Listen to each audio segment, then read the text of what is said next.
Kejriwal arrest పై Aam Aadmi party పోరు కొనసాగుతోంది. ఓవైపు లీగల్ ఫైట్ చేస్తూనే మరోవైపు ప్రజాక్షేత్రంలో జనం మద్దతును కూడగట్టే ప్రయత్నం చేస్తోంది ఆ పార్టీ. కేజ్రీవాల్ అరెస్ట్ పై ప్రజాభిప్రాయం తెలుసుకునేందుకు వాట్సాప్ నెంబర్ను అందుబాటులోకి తెచ్చింది. కేజ్రీవాల్ కో ఆశీర్వాద్ అంటూ ప్రచారం మొదలుపెట్టారు కేజ్రీవాల్ సతీమణి సునీత. ప్రజల మద్దతు కూడగట్టే ప్రయత్నం చేస్తోంది Aam Aadmi party. Liquor scam కేసులో కేజ్రీవాల్ అరెస్టు కావడంతో ఆప్ క్యాడర్లో నిరాశ ఏర్పడింది. సేమ్ టైం లోక్సభ ఎన్నికలు రాబోతున్నాయి.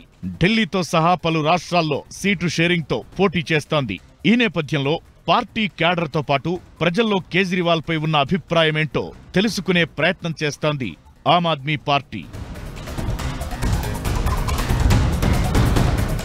సోషల్ మీడియాలో సరికొత్త ప్రచారం మొదలుపెట్టారు కేజ్రీవాల్ సతీమణి సునీత కేజ్రీవాల్. ప్రజల ఆశీస్సులు కావాలంటూ కేజ్రీవాల్ కో ఆశీర్వాద్ పేరుతో జనాల అభిప్రాయాన్ని సేకరిస్తున్నారు. ఓ వాట్సాప్ నంబర్ను అందుబాటులోకి తెచ్చారు. కేజ్రీవాల్ కు తమ మెసేజ్ తెలియజేయాలని కార్యకర్తలు అభిమానులను కోరారు సునీత కేజ్రీవాల్. ఇప్పటికే సీఎం కేజ్రీవాల్ త్వరగా విడుదల కావాలని ప్రార్థనలు చేస్తున్నారని చెప్పారు.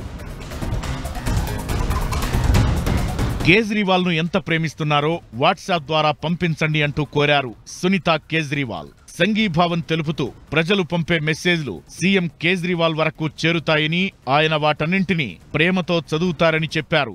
हर सदस्य लिख के भेजे, आपके मैसेज पढ़ के उन्हें बहुत अच्छा लगेगा. आपका एक एक मैसेज उन तक पहुंचेगा. मैं आप सबके मैसेज उनको जेल में देकर आऊंगी और उन्हें मैसेज देने के लिए आपको आम आदमी पार्टी का होने की जरूरत नहीं है. आप किसी भी पार्टी से हो, कोई भी हो, अरविंद जी को मैसेज जरूर भेजें. మరోవైపు కేజ్రీవాల్ అరెస్టు నిరసిస్తూ ఇండియా కూటమి మహార్యాలీకి ప్లాన్ చేస్తోంది. ఈ నెల 31న ఢిల్లీలో ఇంటింటి ప్రచారం నిర్వహించి రామ్లీలా మైదానానికి తరలి రావాలని పిలుపునిచ్చారు నేతలు. మ్యాభీ కేజ్రీవాల్ పేరుతో కరపత్రాన్ని రిలీజ్ చేశారు ఆప్ లీడర్లు.